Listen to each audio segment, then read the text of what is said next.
आना हुआ है, क्या मामला है, किस उपलक्ष्य में आना हुआ आपका?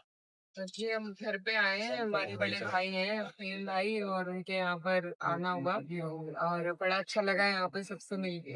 तो बस पारिवारिक दौरा। जी, पश्चिमी उत्तर प्रदेश यूपी की राजनीति के लिए बड़ा अहम इलाका माना जाता है और आप समाजवादी पार्टी के एमपी हैं और चूंकि रालोद और भाजपा का गठबंधन है, तो आगामी विधानसभा चुनाव में पश्चिम यूपी में क्या तस्वीर रहेगी, क्या हालात रहेंगे आपकी पार्टी के? जिस तरीके से पार्टी की परफॉर्मेंस 2024 के लोकसभा चुनाव में रही, हमें उम्मीद है उसी तरीके से हम 27 में भी समाजवादी पार्टी अपना परचम लहराएगी, गठबंधन मजबूत रहेगा और इंशाल्लाह हम जीतेंगे 27 का चुनाव।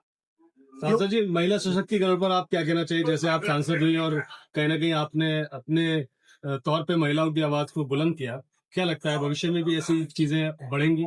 जी बिल्कुल, हमारी कोशिश है कि ज्यादा से ज्यादा महिलाएं आए। एक जो 33% इन्होंने रिजर्वेशन का बिल पास किया है, वो धरातल पर उतरना बेहद जरूरी है, क्योंकि हमें लीडरशिप देने की जरूरत है महिलाओं को कि वो अपनी आवाज खुद उठा सके। अब वो वक्त चला गया कि उनकी आवाज कोई और उठाए, तो हमारी यही सरकार से मांग है कि जो उन्होंने कानून पास किया है उसको धरातल पर उतारे, जल्द से जल्द उसे इम्प्लीमेंट करें। 2027 को लेकर के राजनीतिक भूमिका और बताइए अपनी। 2027 के लिए पीडीए मजबूत है, समाजवादी पार्टी मजबूत है, हमारा पूरा समाजवादी परिवार इंतजार कर रहा है कि चुनाव के दिन जैसे जैसे नजदीक आएंगे सब लोग हिम्मत और हौसले के साथ चुनाव लड़ेंगे। और इस बार हमें पूरी उम्मीद है कि 27 में समाजवादी पार्टी सरकार बनाएगी। आप सांसद लोकसभा हैं, तो माननीय देश के प्रधानमंत्री साहब के बारे में क्या कहना चाहेंगे, उनकी नीतियों के बारे में, कारकर्दगी के बारे में? जी, मैं क्या कहना चाहूंगी, वो तो सारी दुनिया देख रही है, जान रही है किस तरीके से हमारी फॉरेन पॉलिसी में भी हम फेल हो रहे हैं, हमारी इकोनॉमी में भी हम फेल हो रहे हैं, और गुर्बत और जो बेरोजगारी है वो किस तरीके से बढ़ रही है, युवा आज बेरोजगार घूम रहा है।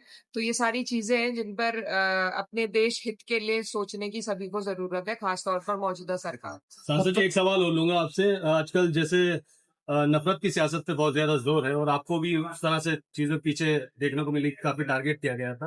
तो नफरत की सियासत की इस वानगी पर आपका अपना क्या पक्ष है? देखिए, ये दस्तूर ऊपर से चलता है और सरकार के जरिए से, उनके सहारे से ये दस्तूर चलाया जा रहा है। और ये बहुत अफसोसजनक है, हमारे लिए दिल दुखता है कि वो जो हमारा हिंदुस्तान हुआ करता था आज से 10-15 साल पहले, आज हालात इतने बदल गए हैं कि पड़ोसी पड़ोसी से नाराज है, नफरत की भावनाएं लेके लोग जी रहे हैं। तो ये इसमें कहीं ना कहीं जो सोसाइटी पर जो प्रभाव पड़ता है सरकार की पॉलिसीज का, उनकी नीयत का, वो देखने को मिल रहा है। और इन्होंने हमें बहुत पीछे धकेल दिया है, बहुत टाइम लगेगा हमें इन हालातों से उभरने में, लेकिन उम्मीद है हमें कि उम्मीद पे दुनिया कायम है और अगला जो हमारा वक्त आएगा वो बेहतर होगा। मैम, सांसद बनने के बाद में आप जो है काफी टाइम बाद बिलारी पहुंची हैं अपने भाई नाहिद हसन जी के साथ, तो आपको कैसा लग रहा है बिलारी आके आपको? जी बहुत अच्छा लग रहा है, हमारे बड़े भाई यहाँ से विधायक हैं फहीम भाई जी। उनके साथ हम यहाँ पर घूमे और बहुत अच्छा लगा सभी लोगों से मिलकर। और उम्मीद है कि जिस तरीके से समाजवादी लगातार इस क्षेत्र में जीतती आई है, आगे भी जीतेगी। माइनॉरिटी वर्ग को लेकर उत्तर प्रदेश सरकार की पॉलिसी और नीति और रवैये के बारे में आप क्या कहना चाहेंगी? जी देखिए, बिल्कुल हमारे ऊपर तो बुलडोजर का राज चल रहा है और आज ये हालात बना दिए गए हैं कि डर डर के सब जी रहे हैं कि कब किसके घर पे बिना बात मुकदमे आ जाएंगे, बिना बात बुलडोजर चल जाएगा। तो इस जिस देश के हालात ऐसे हो जाते हैं कि वहाँ की माइनॉरिटी को इतना दबाया जाता है, वो देश तरक्की नहीं कर पाता, ये हिस्ट्री में भी साबित है।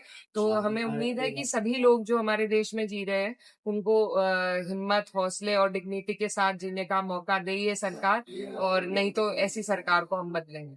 बिलारी की जनता को आप क्या संदेश देना चाहेंगे, आप यहाँ आज यहाँ आए हैं? मेरा यही संदेश है कि जिस तरीके से अमन भाईचारे के साथ देश के लोगों को जीना चाहिए, यहाँ के लोग उस तरीके से अपने भाईचारे को कायम रखें, आगे बढ़ें और जैसे उन्होंने आज तक यहाँ पर समाजवादी का झंडा बुलंद रखा, आगे भी बुलंद रखें। ठीक, बहुत शुक्रिया।